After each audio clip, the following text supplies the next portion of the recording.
बघा ध्यानात धरा मग. यानंतर सन्माननीय खासदार अमोलजी कोल्हे साहेब.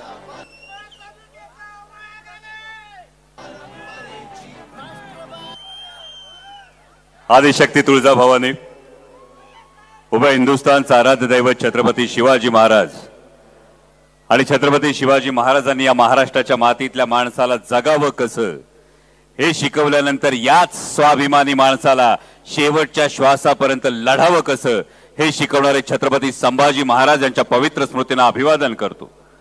आज राष्ट्रवादी काँग्रेस पक्षाच्या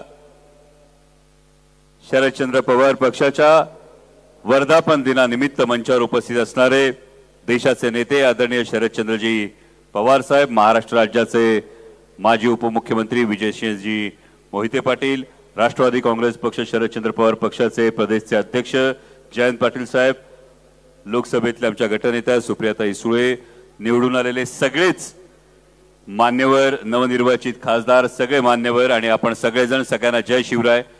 खरं तर वेळ खूप झालाय त्यामुळे जास्त काळ मनोगत व्यक्त करणार नाही, पण या निमित्तानं हे औचित्य साधून महाराष्ट्रातल्या तमाम स्वाभिमानी जनतेचं मनापासून आभार मानेन, अभिनंदन करेन. कारण 2024च्या लोकसभा निवडणुकीत खरं तर एक प्रश्न महाराष्ट्राच्या जनतेसमोर होता आणि तो म्हणजे 2024च्या या लोकसभेच्या निवडणुकीमध्ये महाराष्ट्राचा स्वाभिमानी माणूस, महाराष्ट्राची जनता ही स्वार्थासाठी सरपटणाऱ्यांच्या गर्दीत उभी राहणार की महाराष्ट्र धर्म जपण्यासाठी स्वाभिमानानं लढणार.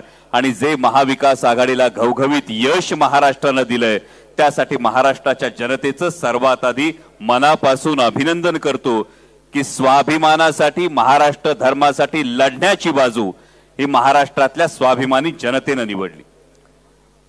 आणि जसं सगळ्यांनी हा जो राष्ट्रवादी काँग्रेस पक्ष, शरदचंद्र पवार पक्षाचा जो स्ट्राईक रेट आहे भल्या भल्यांना अचंबित करणार आहे आणि आज महाराष्ट्रातल्या युवकासमोर, महाराष्ट्रातल्या सर्वसामान्य माणसासमोर आदरणीय शरदचंद्रजी पवार साहेबांनी एक मोठं उदाहरण घालून दिलंय. आणि हे उदाहरण म्हणजे जेव्हा हातातलं सगळं काही संपलंय असं जगाला वाटतं तेव्हा हिमतीनं कसं उभं राहायचं असतं आणि कसं लढून जिंकून दाखवायचं असतं ते आदरणीय शरदचंद्रजी पवार साहेबांनी दाखवून दिलं. आणि त्याच बरोबरीनं मी प्रदेशाध्यक्ष जयंत पाटील साहेबांचं मनापासून आभार मानेन, मनापासून अभिनंदन करेन. कारण ही सगळी लढाई सुरू असताना, हा सगळा लढा सुरू असताना पाठीमागे कॅप्टन ऑफ द शिप प्रमाणे अत्यंत जबाबदारीनं या प्रत्येक जागेवरची प्रत्येक बारकावा जर कोणी तपासून पाहिला असेल, वेळोवेळी उत्साह वाढवला असेल तर तो आदरणीय जयंत पाटील साहेबांनी वाढवला. त्याबद्दल त्यांचं खरं तर मनापासून हे कौतुक करणं हे मला वाटतं कर्तव्य. आणि त्याचबरोबर संपूर्ण ऑफिस स्टाफ आणि त्या पलीकडे जाऊन तुम्ही सगळे कार्यकर्ते, कारण पुन्हा महत्वाची गोष्ट ही होती तत्व, निष्ठा, मूल्य या गोष्टी आता राजकारणातून संपल्या का असं वाटत असताना तुम्ही सगळ्यांनी महाराष्ट्राला दाखवून दिलं की होय, तत्व, निष्ठा, मूल्य आणि स्वाभिमान हे आजही महत्वाचं आहे. मगाशी बाप्पा बोलताना काही उल्लेख झाले तेव्हा आम्ही आधी थोडे थांबलो, पण बाप्पा तुम्ही जे उल्लेख केले ते स्टेजवर आहेत का याची आम्ही चाचपणी केली. पण नंतर कळलं की बरेच जण नक्कीच टेलिव्हिजनच्या माध्यमातून ही सभा बघत असणार आहेत. कारण परवा कोल्हापुरात लागलेला बॅनर भल्या भल्यांना समजून चुकलाय. सुजल्यावर कळतंय पवार साहेबांनी मारलंय कुठं.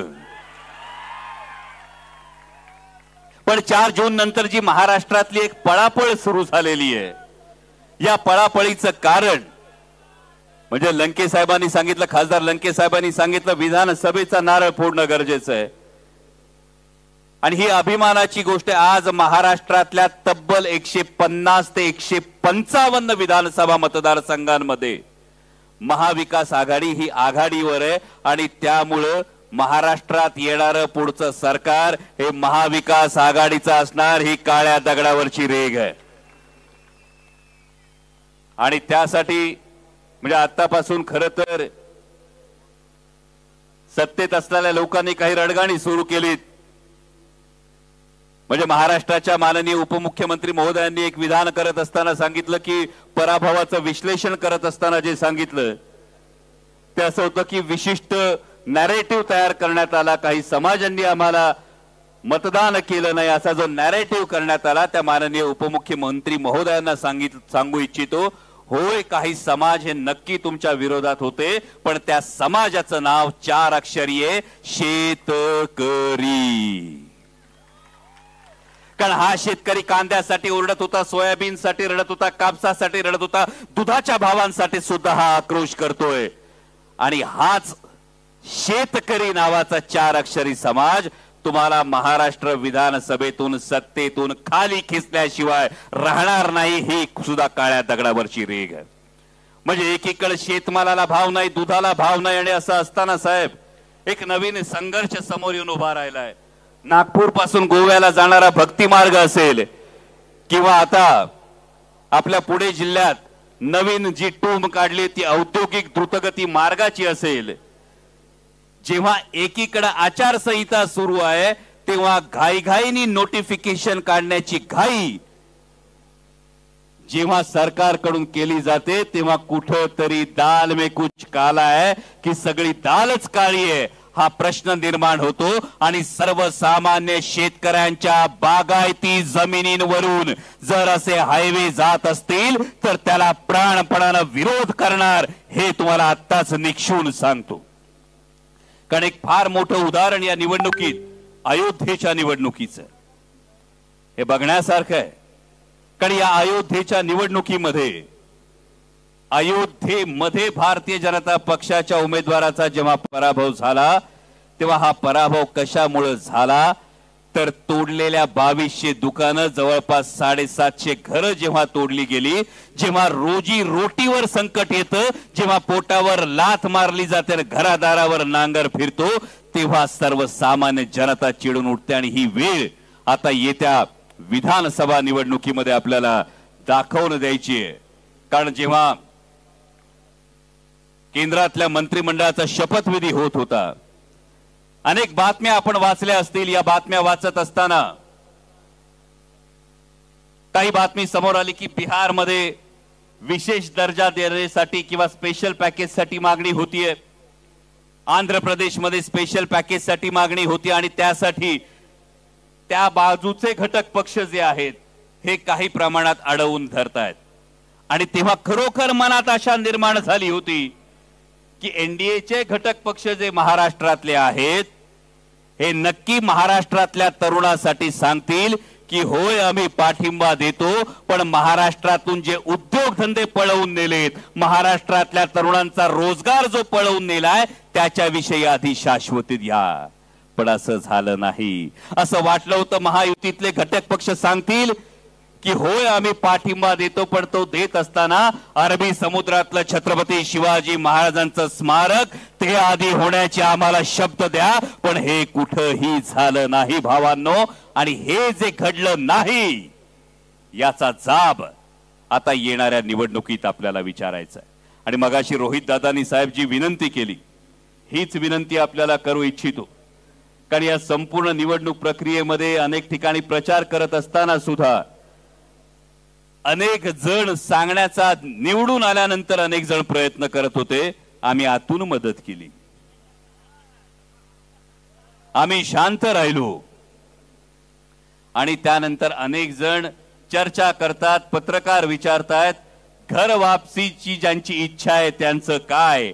आदरणीय साहेब, या सगळ्या कार्यकर्त्यांच्या वतीनं मी आपल्याला सांगू इच्छितो 10 पैकी 8 हा जो स्ट्राईक रेट आहे 80% स्ट्राईक रेट आपल्या मार्गदर्शनाखाली जयंत पाटील साहेबांच्या नेतृत्वाखाली हा जो मिळवलाय, हा करत असताना हा सर्वसामान्य कार्यकर्ता लढलाय. आणि याच्या मेहनतीचा, याच्या निष्ठेचा आणि याच्या मनाचा या निर्णयात नक्की विचार व्हावा. जे आहे ते आपल्या हिमतीवर, आपल्या मार्गदर्शनाच्या बळावर, आपल्या उरातल्या हिमतीवर आणि आपल्या मनगटाच्या जोरावर आहे. लोकसभा तो सिर्फ झाकी है, विधानसभा अभी बाकी है. आणि हेच हा निष्ठावान कार्यकर्ता करून दाखवील एवढी अपेक्षा व्यक्त करतो. पुन्हा एकदा आपणा सर्वांचं मनापासून अभिनंदन करतो, आभार मानतो आणि आपणा सर्वांना या वर्धापन दिनाच्या शुभेच्छा देत असताना आदरणीय जयंत पाटील साहेबांना ही विनंती करू इच्छितो की गेल्या वेळी जशा शिवस्वराज्य यात्रेतून संपूर्ण महाराष्ट्र पिंजून काढला होता त्याच पद्धतीनं पुन्हा हा महाराष्ट्र पिंजून काढण्यासाठी आपण मार्गदर्शन करावं आणि आदरणीय